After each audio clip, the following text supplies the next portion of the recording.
Ada satu hal yang perlu kita coba sadari betul dan kita bangun di dalam diri kita, bahwa cinta itu adalah anugerah dari langit. Cinta itu adalah anugerah dari langit. Bahwa cinta itu adalah pemberian dari Allah Subhanahu wa taala. Dan gak mungkin Allah memberikan rasa cinta yang membuat seorang hamba bertambah dosa, itu gak mungkin. Yang menambah dosa, yang menambah kejauhan kita dari Allah Subhanahu wa taala pasti bukan cinta. Jadi kalau ada rasa yang buat kita gak khusyuk dalam sholat, pasti bukan cinta. Kalau ada rasa yang bikin kita jadi sakit hati, pasti bukan cinta. Kalau ada rasa yang kemudian bikin kita malah melakukan perbuatan-perbuatan yang Allah gak suka, pasti bukan cinta. Itu disebut dengan wasawisus syaitan, yang ada di dalam hawa nafsu manusia. Sedangkan cinta semuanya berasal dari Allah Subhanahu wa taala.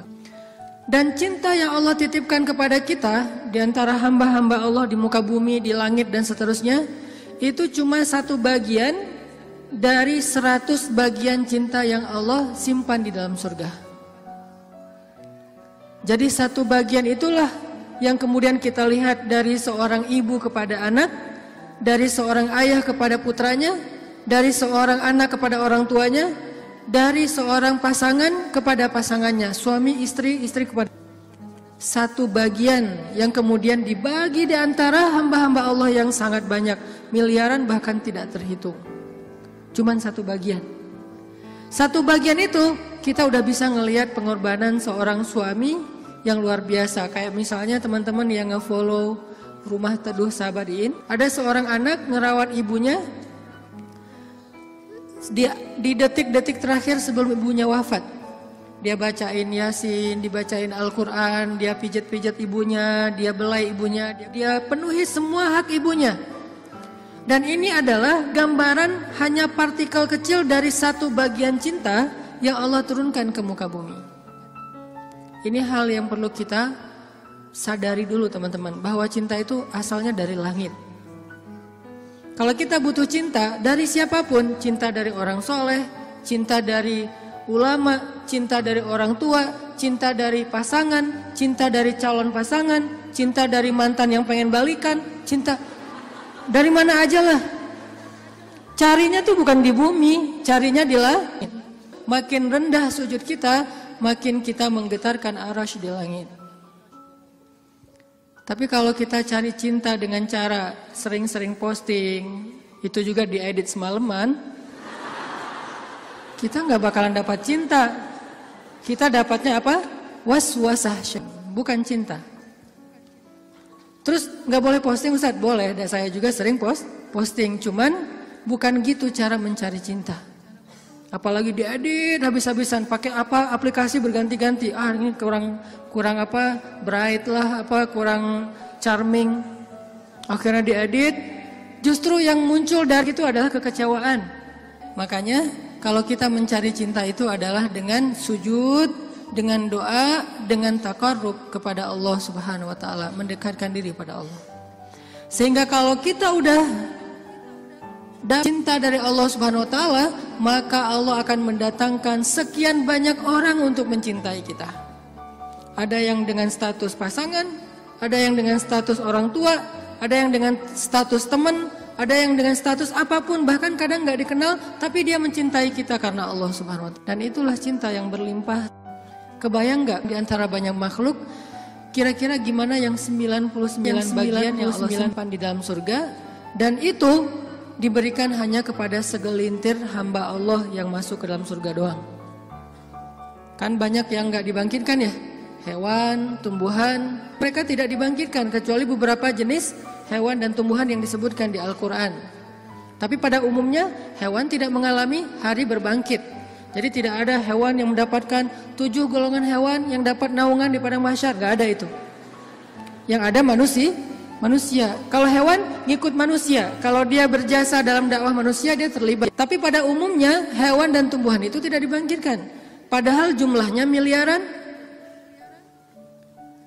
Itu adalah satu cinta dibagi rata. Gimana 9 cinta dibagi kepada sedikit hamba Allah Subhanahu wa taala.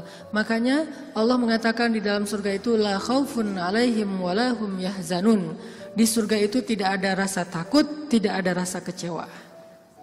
Nggak ada lagi di surga itu adegan live group, itu udah nggak ada. Di surga itu nggak ada grup yang nge-live kita, kan lebih sakit ya, di live sama grup. Kalau kita nge-live grup masih mending, kalau grup yang nge-live kita, gimana caranya? Tiba-tiba grup sepi, nggak ada broadcast, nggak ada chat, ternyata mereka bikin grup baru, kita doang yang nggak di-invite. Itu di akhirat udah nggak ada di surga live group, di live sama grup. Di surga itu udah nggak ada bulian. Kenapa nggak ada bulian? Karena udah nggak ada jomblo. Selama masih ada jomblo, semangat nih kalau udah bab kayak gini.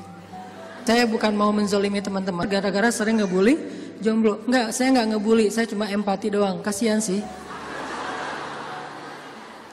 Kasihan boleh ya?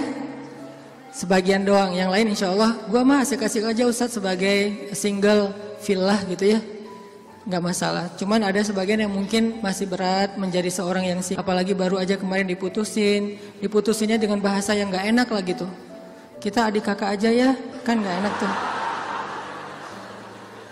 Tahu nggak teman-teman, ada cara mutusin yang lebih kejam dari itu. Kan yang biasa tuh kita temenan aja ya gitu ya, atau kita adik kakak aja.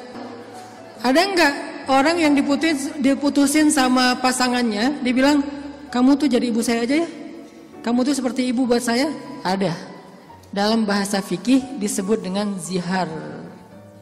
Dalam bahasa saya disebut dengan diputusin dengan cara paling kejam. Di mana ayat zihar? Nanti coba teman-teman kita baca satu ayat aja di dalam surat Al-Mujadilah. Teman-teman bisa buka mushaf Al-Quran.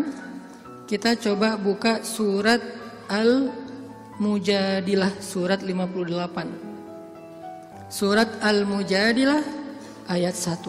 Ini salah satu ayat diputusin di dalam Al-Quran. Dan diputusinnya dengan cara yang paling kejam menurut Al-Quran.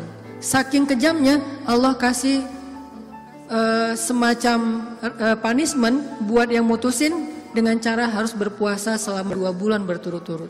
Jadi kan kamu dan saya jadi anak sama ibu ya, berarti dia harus berpuasa 2 bulan berturut-turut. Kenapa? Kejam banget. Dan Khawlah bintu Sa'labah yang disebutkan di dalam ayat ini pernah digituin sama suaminya. Dulu ketika dia masih muda, suaminya meminang dia, menikahinya. Setelah Khawlah menjadi tua, suaminya kemudian jadi marah-marah kepada Khawlah dan mengatakan, pokoknya buat saya kamu itu seperti ibu. Ini bahasa zihar kalau dalam bahasa fikih. Atau diputusin kalau dalam bahasa kita. Diputusin oleh suami sendiri dengan kata-kata, kamu itu seperti ibu buat saya. Akhirnya Khawlah bintu Sa'labah sedih banget. Khawlah sedih luar biasa. Tapi dia penasaran, maksud kata-kata suami saya apa? Maksudnya saya udah haram buat dia selama-lamanya atau itu tidak berlaku?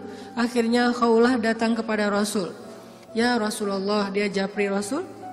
Dia bilang, ya Rasul, saya diginiin sama suami saya. Kata suami saya bahwa dia buat saya itu, saya seperti ibu bagi dia, di capture. Apakah ini berarti saya sudah haram buat suami saya ya Rasul?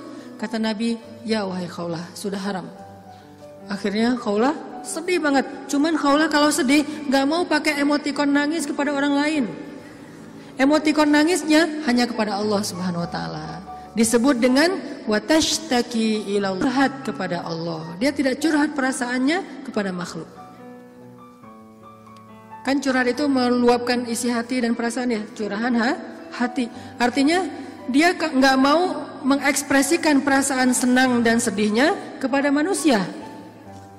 Kalau perlu bikin emotikon yang khas atau beli emotikon, dapat hadiah emotikon khusus, emotikon melo dari teman-teman. Dia nggak mau mengekspresikan kesedihan dia kepada manusia. Biar yang tahu kesedihan dia cuma 2, Allah kemudian pasangannya yang halal. Orang lain nggak tahu kalau dia sedih. Orang lain nggak tahu kalau dia sedang dalam keadaan terbeban. Nggak ada yang tahu. Sampai ibunya aja nggak tahu. Ayahnya aja nggak tahu, temennya nggak tahu, gengnya tuh nggak tahu, geng SMP, SMA, SD nggak ada yang tahu. Sehingga satu-satunya yang tahu perasaan Khawlah yang luar biasa terpukul, terlukanya luar biasa, cuman Allah Subhanahu Wa Taala. Wa tashtaki ilallah, kemudian dia curhat kepada Allah. Itu cara yang paling baik dalam menemukan cinta. Ketika cinta itu mulai flat, ketika cinta itu mulai nggak ada rasanya, maka menumbuhkan kembali cinta itu dengan cara watashtaki ilallah. Gini caranya. Bukan gini. Tapi hal yang paling baik untuk dia lakukan kalau dia pengen merefresh cintanya, menambah rasa cinta, dan itu nggak hanya berlaku untuk pasangan, berlaku juga untuk teman, cinta karena Allah, berlaku juga kepada guru, berlaku juga kepada orang tua, berlaku kepada anak. Kalau kita ngerasa cinta kita mulai garing nih, mulai rasanya tuh hambar, maka yang kita lakukan watashtaki ilallah, minta kepada Allah Subhanahu wa taala. Karena dialah yang Allah titipkan, yang Allah kirimkan dalam hidup kita untuk kita luahkan semua rasa, rasa bahagia, rasa cinta, rasa sedih, rasa kecewa, semua ke dia, bukan ke orang lain. Kalau kita punya pasangan tapi rasa itu diungkapkan kepada orang lain, maka kita mencurangi pasangan kita. Kita punya pasangan tapi curhatnya ke orang, jadilah TTM ya. Ini berarti kita curang, gak fair sama pasangan kita. Toh kita juga gak mau digituin oleh pasangan kita kan. Terus apa yang harus kita lakukan? Kalau kita ngerasa pasangan kita gak pengertian, ada zat yang maha pengertian untuk kita curhat kepadanya. Kenapa harus orang lain? Dan Allah gak akan pernah ngebocorin curhat kita ke siapa-siapa, teman-teman. Allah sebaik-baik penjaga rahasia. Dan Allah senang banget dengar curhat kita. Beda dengan orang. Kalau orang teman siapa gitu dengar curhat kita, misalnya kita telepon. Kita telepon di loudspeaker sama dia, ditaruh di meja, terus dia ngapa-ngapain ya. Kita ngomong panjang lebar. Pas udah lama gak dapat respon, kita nanya, kamu dengar gak sih? Dia langsung lari. Ada yang lebih parah lagi tuh. Bukan cuma di loudspeaker. Kita baru mulai curhat, dia balik curhat. Aku habis dimarahin sama suami aku. Wah, laki-laki itu emang kayak gitu. Gua juga tiap hari dimarahin. Tahu nggak gimana cara dimarahin? Panjang tuh. Akhirnya malah dia yang curhat. Kita curhat, dia jadi dapat banyak info. Akhirnya dia nikung. Oh, parah banget ya. Pernah ditikung sama teman curhat? Ada sahabat Nabi yang pernah ditikung. Ditikung fisabilillah. Namanya Abu Darda. Abu Darda, temenin aku dong. Ngapain? Ngelamar seorang perempuan, seorang cewek. Soleha, hafizah, cantik, terpelajar. Kayaknya nih calon makmum ideal banget. Kenapa ideal? Dia salah baca ketika sholat, dia bisa benerin. Tapi insya Allah imamnya gak bakalan salah baca. Kalau yang dibacanya Al-Ikhlas ya. Gua mah pede, gak nyari makmum yang hafiz-hafiz banget. Kenapa? Karena kalau ngimamin surat Al-Ikhlas, jadi gak pernah salah. Salman ngajak Abu Darda. Abu Darda nemenin, datang ke rumah cewek itu. Pak, saya mewakili Salman, pengen ngelamar anak bapak, putri bapak. Kata bapak ini, ya udah saya tanyain dulu ke putri saya. Kalau dia setuju nanti saya nikahkan kalian. Harus nanya dulu ke perempuannya, ke putrinya. Karena gak boleh nikah paksa dalam Islam. Sama dengan gak boleh menghalangnya yang sudah punya niat baik untuk menikah. Sama dengan kita menghalang-halangi anak kita untuk datang ke masjid beribadah. Calon mertua. Gak boleh menyusah-nyusahin anak kita yang pengen beribadah. Apa ibadahnya? Nikah. Bukankah nikah itu setengah dari agama? Selama itu kita perhatikan bukan sesuatu yang sangat beresiko, yang terlalu terburu-buru, ceroboh, maka biarkan mereka melihat kebesaran Allah Subhanahu wa taala di dalam rumah tangganya.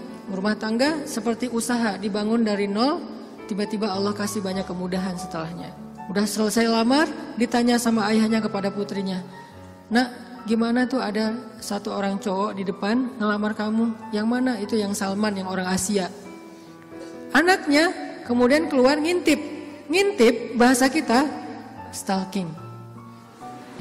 Karena ada seorang perempuan dilamar, kemudian dia gak pede gitu.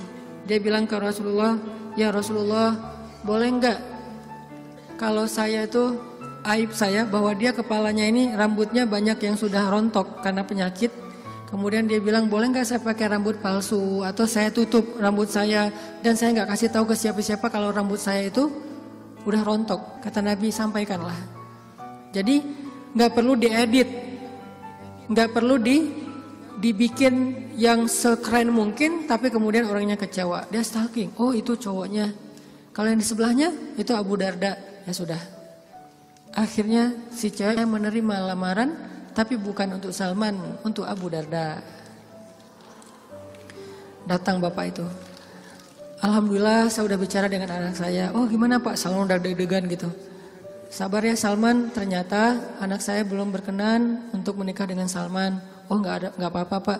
Cuman anak saya ternyata ridho menikah. Oh apa-apa. Jadi nggak enak hati gitu kan. Aduh Salman, ini bukan saya loh yang mintakan, tadi kamu dengarkan saya ngomong apa. Kata Salman, udah biasa aja kali Abu Darda. Tapi saya nggak mau nikung kamu. Udah nggak apa-apa. Kan Allah menciptakan kita berpasang-pasangan. Masing-masing udah ada takdirnya. Akhirnya Abu Darda nggak enak banget. Si bapak juga terlalu vulgar. Harusnya kan biarin dulu mereka pulang di Japri ya. Abu Darda balik kan bisa ya. Abu Darda ditelepon gitu balik. Mau ada yang diobrolin. Kenapa di depan Salman? Sehingga Salman jadi sedih. Enggak, ternyata mereka paham. Cinta mereka itu karena Allah Subhanahu wa taala. Kalau belum berjodoh berarti emang bukan itu cintanya. Dan mereka tidak akan memberikan hatinya karena hati itu satu-satunya organ di datu yang paling berharga, dan dia nggak akan ngasih kecuali kepada orang yang sudah berakad. Saya terima nikahnya, dan kemudian dikatakan oleh saksi sah. Kecuali saksinya mantan, itu nggak bakalan sah. Saya terima nikahnya. Gimana saksi? Belum. Oh ya, ulangi lagi. Udah 100 kali, belum aja. Kenapa? Saksi nggak bisa move on.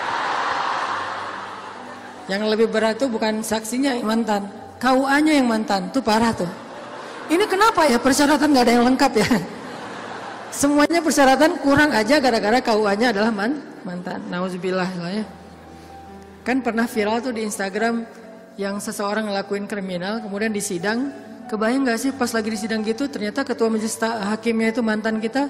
Wah, jadi kamu setelah putus dari aku jadi gini?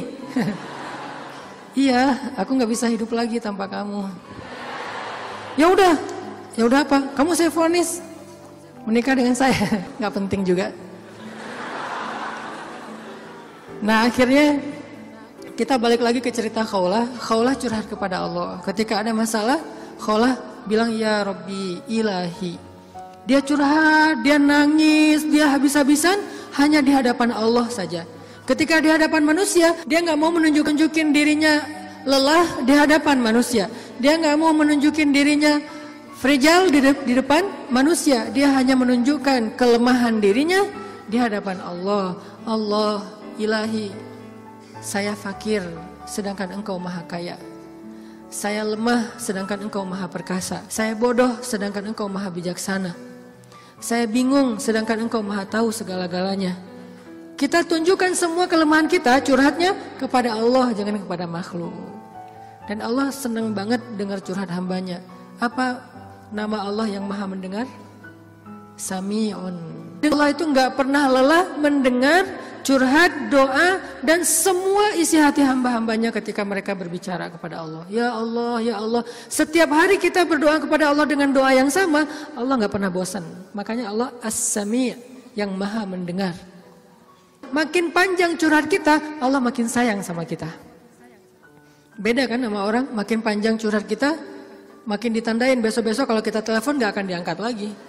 Pura-pura sibuk lah, terus kalau kita WA, Japri gitu nggak dibaca-baca, pura-pura tadi tinggalan handphonenya apa segala macam. Karena gitu kita mau curhat, bukannya Allah mendengar doang, malah Allah mendatangi kita.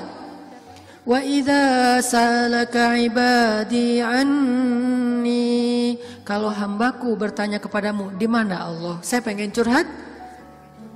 Wa idza salaka ibadi anni fa inni qarib. Aku dekat. Artinya ketika kita pengen curhat, Allah mendatangi kita.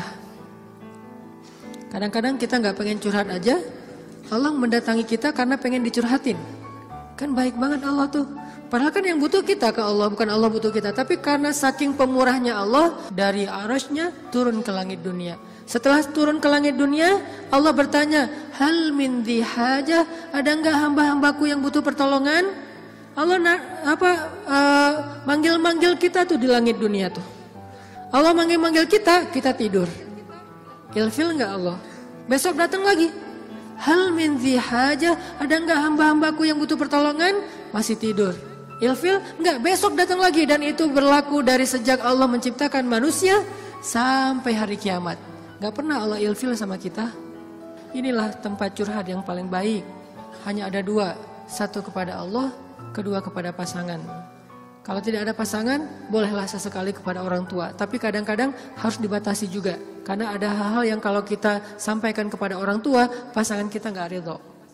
Ketika kita ngomongin ke ibu kita, mungkin pasangan kita menjadi malu karenanya. Masalah nafkah mungkin. Kan itu harga diri suami banget ya.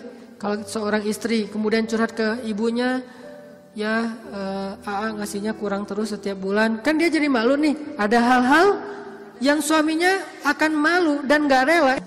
Terus kepada siapa yang insya Allah suami kita gak malu? Kepada Allah. Ya Allah, suami saya ngasih nafkah kurang terus udah berapa bulan. Saya sih berharap gak usah banyak-banyak ya Allah, 30 juta aja sebulan. Ini masih kurang 29 juta, kurang sejuta curhat ya. Karena suami kita juga curhatnya ke Allah. Ya Allah, saya pengen nambahin nafkah buat istri saya. Ya Allah, ya Allah, ya Allah. Dua-duanya curhat nih. Kalau perlu curhatnya sambil pegangan tangan, kan seru tuh. Coba kalau masih sendiri, pegangan tangan siapa? Gini-gini. Mana ya tangan? Kalau sholat tahajud berdua sama sendiri. Kalau sendiri, yang banguninnya alarm. Nggak enak banget tuh. Ring, apa sih berisik? Tapi kalau udah berpasangan, yang banguninnya suara lembut. Kang, bangun. Akhirnya makin tidur. Ini tapi bukan fikih ya. Ini iseng-isengan saya doang nanya ke istri saya. Yang.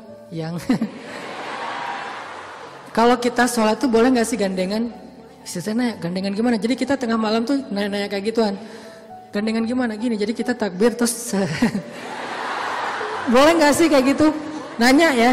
Tapi kalau deketan boleh kan? Boleh. Ya udah deketan lagi dong. Lagi sah. Bisa nggak ngomong kayak gitu ke teman kos-kosan? Deket lagi dong. Bahaya. Makanya teman-teman curhat sama Allah SWT. Analogi dan contoh kasusnya mungkin masalah cinta dengan pasangan ya. Tapi moral of the story-nya tuh bisa kita pakai dalam apa aja. Karena kita punya masalah bukan cuma dengan pasangan, bukan cuma dengan teman, tapi kita punya masalah dalam pekerjaan, dalam apa aja. Pokoknya mau curhat ke langit. Karena Allah selalu menunggu kita curhat. Yang di seluruh bumi juga makhluk-makhluk Allah selain jin dan manusia setiap hari berdoa kepada Allah. Masa kita nggak mau berdoa? Kulla yaumin huwa fi sya'n wa la ya'uduhu hifdzuhuma. Curhat sama Allah. Akhirnya Khawlah udah selesai datang ke Nabi. Kalau bahasa kita kayak ngejapri ke Nabi gitu. Nabi bilang, kamu sama suami kamu sudah haram selama-lamanya. Karena zihar itu adalah tradisi Arab jahiliyah. Kamu buat saya seperti ibu. Itu tradisi Arab jahiliyah yang gak baik banget. Sangat-sangat tidak adil kepada perempuan. Jadi ini salah satu ayat bukti bahwa Al-Quran itu benar-benar turun untuk mengangkat kehormatan perempuan. Karena tradisi Arab jahiliyah, kalau dia udah mulai bosan sama istrinya, langsung dia ceraikan seumur hidup. Kenapa seumur hidup? Biar gak dapat waris, biar gak ada tanggung jawab apa-apa, nafkah segala macam. Kan curang banget kan? Dinikahi ketika muda, pas udah tua diceraikan tanpa ada harapan warisan dan nafkah lagi selama-lamanya. Ternyata Khawlah gak berhenti dengan bertanya kepada Nabi doang. Dia minta kepada Allah. Tadinya gak ada loh fikih zihar di dalam Islam tuh gak ada. Gak ada syariat hukum tentang bab zihar di dalam Islam. Baru ada setelah Khawlah curhat. Jadi bisa dibilang beberapa syariat Islam itu muncul hasil dari curhat-curhat para hamba. Apa arti Al-Mujadilah? Perempuan yang sedang curhat. Ini surat curhat di dalam Al-Quran. Akhirnya turun ayat, Allah sudah mendengar pembicaraan kalian berdua. Allah tahu banget isi japri-japrian kalian. Kemudian Allah mengatakan zihar itu adalah dosa besar. Dan orang yang melakukan zihar tidak berlaku untuk istrinya. Tapi dia wajib menebus dosa itu dengan cara berpuasa 2 bulan berturut-turut. Suami dari Khawlah orang yang sudah sangat tua. Nabi panggil dia ke sini. Akhirnya sahabat nyari-nyari dia, dipanggil ke rumah Nabi. Kemudian Nabi mengatakan, sudah turun ayat tentang masalah kamu dengan Khawlah. Allah nggak redho dengan apa yang kamu lakukan kepada Khawlah. Akhirnya dia dimarahin sama Nabi. Kemudian dia mengatakan, ya Rasulullah, saya sadar, saya insaf, saya taubat. Terus gimana menebusnya ya Rasul? Kata Nabi, berpuasalah 2 bulan berturut-turut. Dia bingung. Rasul, saya ini laki-laki yang sudah tua. Jangankan 2 bulan berturut-turut, sehari aja batal. Nggak boleh batal sehari aja, nggak boleh. Kalau batal sehari, nggak bisa besok dilanjutkan, nggak bisa. Langsung mulai dari nol. Ya Rasul, saya puasa sehari aja nggak kuat, gimana 2 bulan? Rasul mengelus dada kemudian mengatakan, ya udah kalau gitu beri makan 60 orang miskin. Ya Rasul, nggak ada orang yang lebih miskin di daerah sini daripada saya. Akhirnya Nabi ngambil beberapa karung korma, dikasih ke dia, ngasih makan ini untuk keluargamu. Ini juga menjadi dalil gimana Islam itu agama yang sangat-sangat toleran. Allah pengen memudahkan kalian, Allah nggak pengen menyusahkan kalian. Semua syariat Islam itu adalah memudahkan kita, nggak ada yang menyusahkan kita. Semua syariat Islam itu gampang, simple, mudah, nggak ada yang susah. Salah satunya adalah menikah, itu mudah banget. Mana Ustadz? Buktinya masih banyak yang masih single. Berarti bukan Allah yang menyusahkan pernikahan, calon mertua tuh. Nah Allah mah memudahkan kan ya. Bayangin pernikahan itu kan simple ya. Akad nikah sederhana kan. Yang cuman saya nikahkan putri saya terima putri bapak dengan mahar sekian dibayar tunai, sah. Akhirnya berubahlah status, berduaan apalagi dan seterusnya apalagi dosa aja isinya. Sekarang berubah. Memandang aja berpahala. Apalagi ya. Memandang aja berpahala, kebayang gak tuh? Memandang pasangan itu sama kayak memandang Ka'bah. Duduk sambil ngeliatin Ka'bah itu pahalanya kayak 2 rakaat sholat loh. Sholat mutlak. Berarti memandang istri yang lagi rempong sama dengan 2 rakaat sholat mutlak. Baru memandang gimana menyentuh, gimana mengecup keningnya, gimana memeluknya, gimana dan gimana. Ibadah sholat mudah banget, nggak bisa berdiri, duduk, nggak bisa duduk, berbaring. Nggak bisa sholat tepat waktu, dijamak. Nggak bisa menjamak, dikosor, dikodok. Kenapa dikodok? Soalnya ketiduran. Yang penting jangan istiqomah. Masa mengkodok istiqomah ya? Jam 9 pagi, sholat apa itu? Kodok subuh. Sekalian dijamak dengan duha. Istiqomah, udah setahun kayak gitu. Nah ini. Kayak misalnya kita pulang malam, belum isya nih. Tadi pas isya, pas lagi di jalan macet-macetan, sampai di rumah capek banget, mandi segala macam, makan, akhirnya ketiduran. Lupa kalau kita belum sholat isya, bangun-bangun subuh, oh iya ya semalam saya belum isya. Gak apa-apa, lakukan ketika kita ingat. Karena itu lupa atau gak sadar atau gak tahu ilmunya. Balik lagi, akhirnya Allah turunkan ayat untuk ngebela Khawlah bintu Sa'labah. Kenapa? Curhat kepada Allah. Jadi butuh cinta, butuh ditambahkan rasa cinta, butuh diharmoniskan perasaan cintanya, minta kepada Allah karena cinta itu dari Allah Subhanahu wa taala, bukan dari makhluk. Hati kita itu ada di antara jemarinya Allah, ada di dalam genggamannya Allah.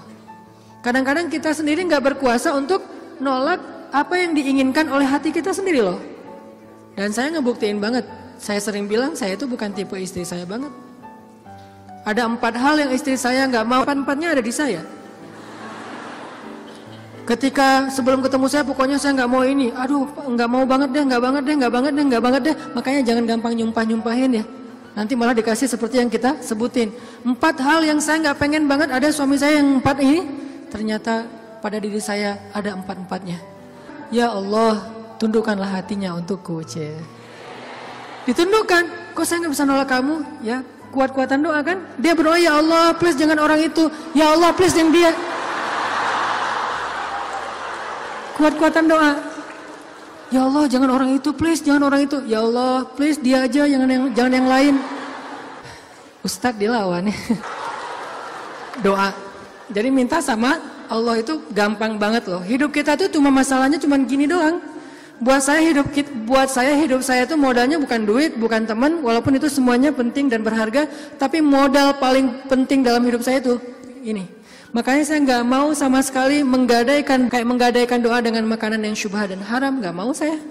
Misalnya jalan ke luar negeri kayak kemarin New Zealand, Jepang yang bukan yang muslimnya minoritas kan susah nyari makanan halal tuh. Mending lapar daripada saya akhirnya mencari-cari alasan, ini kan darurat kan udah nggak ada pilihan segala macam. Ini kan makannya ikan tapi kan satu minyak dengan makanan yang nggak halal. KFC kalau di luar negeri itu halal. Mungkin kalau di Singapura McD KFC-nya udah ada label halal. Tapi kalau di beberapa negara yang lain nggak ada label halal. Walaupun ayam kan bukan babi Ustaz, bukan pork. Tapi kan dia nggak disembelih dengan nama Allah. Saya nggak mau. Pengen ngerasain gimana ya rasanya ayam goreng di mana gitu, ayam kriuk di mana, beda dengan di Indonesia. Tapi kan itu bahayanya bukan masalah hal haram, menggadaikan doa kita. Begitu kita makan, kenyangnya cuma sebentar, nanti juga udah lapar lagi, tapi doa kita ditolak 40 hari 40 malam. Dimana kalau pas lagi di luar negeri, terus kita ada masalah di imigrasi pas di bandara, kita berdoa gimana cara Allah akan mengabulkan? Kenapa? Modal kita dalam hidup tuh doa banget tuh. Saya ngerasa banget banyak keajaiban dalam hidup gara-gara berdoa. Bukan berarti saya udah soleh ya, bukan. Allah yang maha baik. Minta, ya Allah saya lagi butuh ini. Jadi duit kita teman-teman ada di sisi Allah. Jadi gak usah khawatir, tinggal minta. Teman-teman khawatir gak nyimpan duit di bank? Gak khawatir kan? Uang ada di bank 1M. Tenang kan? Kenapa kok tenang nitip uang 1M kepada manusia, tapi gak tenang menitipkan harta itu kepada Allah? Ini gak fair nih imannya nih. Kalau Allah lebih dahsyat daripada kartu dan buku rekening apa? Allah tidak pernah ingkar janji. La yukhliful mi'ad. Allah lah yang memberi kalian rezeki. Allah lah yang menjamin untuk kalian hidup. Sehingga buat saya pribadi, saya tuh orang kaya. Uangnya di mana Ustaz? Di Allah. Saya tuh orang kaya, punya banyak aset. Mana asetnya? Allah yang tahu. Saya nggak tahu, tapi Allah tahu. Kan gitu kan, sederhana sebetulnya, gampang banget. Duit ada di Allah. Sama kayak orang bilang, saya banyak duit, alhamdulillah sekarang ada beberapa ratus juta. Di mana? Di bank. Aman? Enggak. Walaupun kita merasa nyaman, tapi enggak aman. Kalau di Allah, kita enggak merasa nyaman, padahal itu yang paling aman. Tapi kan enggak ada wujudnya Ustaz. Emang di bank ada wujudnya? Tapi kan enggak ada bukti apa-apa segala macam. Apakah Allah pernah ingkar janji? Enggak pernah. Tapi nariknya gimana Ustaz? Kalau ke bank kita tinggal datang ke tellernya, kita minta. Kalau ke Allah lebih gampang, nggak perlu macet-macetan ke teller, nggak perlu ngambil nomor antri, tinggal gini doang. Lebih mudah. Nggak ada tapi untuk Allah. Tapi itu hanya berlaku buat kita. Sebaik apapun kita ada tapinya. Tapi kan dia juga manusia. Minimal. Kalau nggak, tapi kan dia nggak jujur. Tapi kan dia jahat. Tapi kan dia curang. Kalau dia orang baik, tapi kan dia manusia. Tetap ada kurangnya kan? Kalau Allah nggak ada tapinya. Allah nggak akan memberikan harta karena kekurangan. Allah maha kaya. Allah terlalu sibuk. Allah maha kuasa. Allah nggak dengar. Allah maha mendengar. Allah misalnya nggak melihat. Allah maha menyaksikan. Apa sih yang kita persoalkan dari Allah? Tinggal gini doang. Tapi saya udah sering gini nggak didengar sama Allah. Berarti kita nggak punya kontrak. Kontrak itu udah kita batalin dengan makanan yang haram. Kontrak itu udah kita batalin dengan memutuskan silaturahim. Kontrak itu udah kita batalin dengan berburuk sangka kepada Allah. Itu kan yang membatalkan kontrak. Begitu kita berburuk sangka kepada Allah, apa sih maunya Allah nih? Ya Allah, please tolong saya dong. Tapi ngomongnya apa sih maunya? Allah, batal kontraknya. Harusnya kita mengatakan, ya Allah, bantu saya ya Allah. Saya yakin tidak ada sesuatu yang sia-sia dari takdirmu. Kita berbaik sangka kepada Allah, maka Allah pasti akan menunaikan janji. Wa aufu bi ahdi, ufi bi ahdikum. Tunaikan janji kalian kepada aku tunaikan janji aku kepada kalian. Modal itu doa banget teman-teman. Doa banget. Cinta, mau dapat sahabat, mau dapat pasangan, mau dapat kasih sayang orang tua, mau dapat doa dari orang-orang soleh, mau dapat rezeki yang berkah, mau dapat terutama cinta dari Allah. Caranya adalah menengadahlah ke langit, bukan ke bumi. Sujudlah di bumi, lalu memintalah ke langit. Maka Allah Subhanahu wa ta'ala akan melimpahi kita dengan rasa. Tinggal kita yakin aja sama Allah. Masalah yakin inilah yang membuat kita kadang-kadang jadi harus menunggu. Menunggu keajaiban dari Allah tergantung tingkat keraguan. Makin besar ragu kita, makin lama kita menunggu datangnya pertolongan Allah. Makin kuat keyakinan kita, makin cepat datangnya pertolongan Allah. Orangnya soleh banget, imannya pasti kuat tuh. Tapi dia belum ditolong aja sama Allah. Nah, berarti kita belum paham cara Allah menolong kita. Allah nolong kita itu dengan dua cara teman-teman. Pertama, pertolongan UGD. Apa yang dilakukan Allah? Allah akan menolong hati kita terlebih dahulu. Bukan masalah kita diangkat, hatinya yang dikuatkan. Itu pertolongan Allah. Tapi diuji oleh Allah dengan sakit, dengan kemiskinan. Kok Allah nggak mendengar doa dia? Nggak, Allah mendengar doa dia. Terus apa bukti pertolongan Allah? Allah nggak langsung ngasih dia duit, sembuh dan segala macam, bukan. Allah kuatkan hatinya sehingga kita nggak habis pikir, kok dia bisa bertahan ya dengan kondisi kayak gitu. Kok dia tetap bisa bahagia ya dengan keluarganya dalam kondisi kayak gitu. Ibu di rumah Teduh Sahabadiin itu, ibu ini pasien kanker apa gitu. Beliau udah parah banget dan dirawat di rumah sakit, nggak ada yang jagain. Kenapa? Karena suaminya lumpuh. Kebayang nggak tuh ujian rumah tangga? Anaknya masih kecil-kecil. Salah satu anaknya tuh SMA ngurus ayahnya. Sementara suaminya lumpuh udah nggak bisa ngapa-ngapain, maaf. Buang air kecil, air besar di tempat tidur, semuanya di tempat tidur, nggak berdaya. Istrinya kanker stadium lanjut, dirawat di rumah sakit Hasan Sadikin, tapi nggak dapat kamar sehingga harus bolak-balik. Kalau bolak-balik ke rumah jauh, akhirnya tinggal di rumah Teduh. Cuman yang pertanyaan istri saya agak heran, udah berapa lama suaminya lumpuh? Udah 3 tahun. Istri saya ngelihat anaknya baru 1 tahun. Loh, anaknya baru 1 tahun ya? Iya. Suaminya udah lumpuh 3 tahun. Terus gimana caranya? Maksudnya masih bisa dikasih keturunan, yang penting jangan dibayangin aja. Gak boleh ngebayangin. Kita hanya ngebahas hikmah. Bukan kok bisa ya? Masya Allah luar biasa ya. Allah masih tetap ngasih kebahagiaan kepada mereka. Anak bayi sebagai hiburan buat mereka. Kalau suaminya lagi kangen anaknya dibawa ke rumah. Kalau istrinya lagi kangen dibawa ke rumah sakit. Ganti-gantian, penyejuk hati mereka. Allah pengen menguatkan hati mereka dengan sakitnya lewat seorang bayi. Itu cara Allah menolong kita teman-teman sebelum diangkat masalah kita. Sehingga jangan salah paham kalau ada orang soleh miskin. Kalau ada orang soleh sakit. Kalau ada orang soleh kena musibah terus. Mungkin Allah tidak langsung menyelesaikan masalah dia. Tetapi Allah lebih suka untuk menjaga hati dia. Karena dengan cara kayak gitu Allah akan terus dekat dengan dia. Kadang kalau kita diselesaikan masalahnya oleh Allah tiba-tiba jadi jauh kan? Ya Allah tolong saya tahajud 1 juz 1 malam. Luar biasa tuh kalau lagi ada masalah.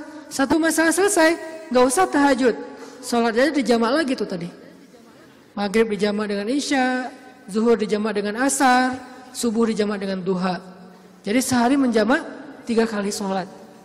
Kenapa? Udah gak ngerasa butuh sama Allah. Allah tahu itu. Makanya ini kayaknya hambaku nih kalau aku tolong nanti jauh lagi. Sementara aku kangen. Kan tetap happy, tetap bahagia. Yang gak bahagia itu orang yang lihat. Yang justru gak tega itu yang ngelihat, yang ngerasain. Biasa-biasa aja. Saya kadang-kadang gak habis pikir dengan beberapa orang teman saya, soleh banget. Hidupnya tuh susah banget. Kerjaannya gak jelas, penghasilannya gak seberapa, anaknya banyak. Dan sering nunggak gitu di sekolah teh. Tapi saya lihat keluarganya, anak-anaknya senyum-senyum semuanya, pada hafal Al-Quran, suami istri akur, segala macam. Kok mereka bisa bahagia dengan modal hidup yang cuma segitu, sementara ada keluarga lain yang modal hidupnya berlimpah tapi nggak bahagia. Karena yang ini ditolong hatinya, yang itu tidak ditolong hatinya. Minta aja sama Allah, apapun masalah kita. Apalagi cuma masalah perasaan hati. Allah bolak-balikan hati sesuka Allah. Gampang banget buat Allah.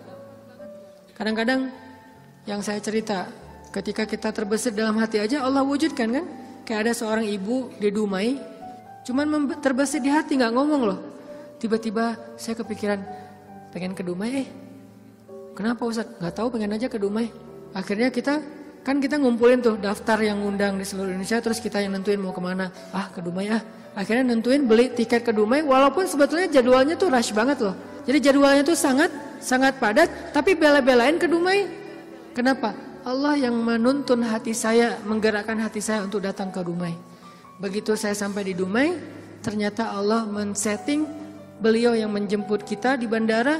Lalu 1 mobil, kata beliau, inilah batin saya sebulan yang lalu. Allah ngasih bukan cuma di sebuah taklim, 1 mobil bisa curhat masalahnya. Bukan saya soleh, bukan, dianya yang solehah. Allah yang maha baik. Dan kita bisa banget. Jadi kalau orang bisa datang ke kita lewat doa, berarti jodoh juga bisa datang ke kita lewat doa. Tinggal kuat-kuatin aja doanya kayak tadi. Saya pernah satu raudhah dengan seorang calon pejabat ya. Satu raudhah, dia lagi umroh, saya juga lagi umroh. Kita satu karpet hijau tuh raudhah. Kebenaran saya tahu beliau dan gak setuju dia menjabat karena banyak mudaratnya daripada manfaat. Dan saya tahu karena mau menjabat waktu itu, dan saya tebak-tebak aja nih kayaknya doanya supaya dia dipilih nih. Dia doa di sebelah saya juga doa di sebelah dia. Saya doanya pas dengerin kayaknya khusyuk banget doanya, nangis-nangis itu. Ya Allah, tolong jangan kabulkan doa orang di sebelah. Karena mudaratnya lebih banyak, saya nggak rela banget dia yang berkuasa karena bahaya banget. Jelas doa itu yang paling luar biasa. Sama kayak kita menjalani hidup, ada masalah dikit tinggal gini kan. Sama kayak kita ada asuransi, ada masalah dikit tinggal klaim. Cuman ngeklaim asuransi kan lama nih. Kita harus bayar 200.000 dulu, kita harus ada prosesnya dulu. Kalau ke Allah, kenapa kita ngeluh? Kok lama banget ya Allah, kok lama banget? Enggak, kalau kita yakin akad kita dengan Allah di sini. Makin kuat di sini, makin cepat Allah menolong kita, dan itu ajaib banget. Saya nolak kalau misalnya Allah mau mendatangkan sesuatu dalam hidup saya, gimana pun ditolak tetap akan datang. Tetap akan ketemu. Alam yajidka yatiman fa'awa wa wajadaka dhallan fahada wa wajadaka ailan fa'aghna. Itu yang jadi modal kita. Bukankah dulu kita pernah ngalamin masa-masa sendiri kemudian Allah beri kita keluarga? Masa-masa ketika kita bingung Allah beri kita petunjuk. Fa'ammal yatima fala taqhar wa ammas sa'ila fala tanhar wa amma bi ni'mati rabbika fahaddis. Apa maksud wa amma bi ni'mati rabbika fahaddis? Nikmat Tuhanmu itu dibicarakan. Maksudnya apa? Untuk membuat kita makin yakin sama Allah. Ya, dulu kan Allah pernah nolong kita. Dulu kita pernah lapar, Allah yang beri kita makan. Dulu kita pernah bingung di sebuah kota mau kemana, Allah kasih kita tempat tinggal. Dulu kita pernah bingung sendiri, Allah kesepian sendiri, Allah kasih kita keluarga. Itu yang dibahas untuk tajdidul iman, memperkuat iman kita kepada Allah SWT. Jadi kesimpulannya teman-teman, bahwa kita butuh apa aja mintalah sama Allah, termasuk cinta. Jangan begging kepada manusia, karena itu akan menjatuhkan harga diri kita. Kalau mau begging, mengemislah kepada Allah SWT. Makin kita mengemis kepada Allah, makin Allah angkat derajat kita. Makin mengemis makin mulia. Kalau ke manusia makin mengemis makin hina. Mudah-mudahan ini menjadi booster buat kita, bukan hanya dalam masalah pernikahan, tapi juga dalam semua masalah hidup kita. Dan la tahzan, innallaha ma'ana. Gak usah khawatir, jangan sedih, jangan putus asa. Allah itu selalu bersama kita. Kenapa kita tidak mengandalkan ini dalam hidup kita?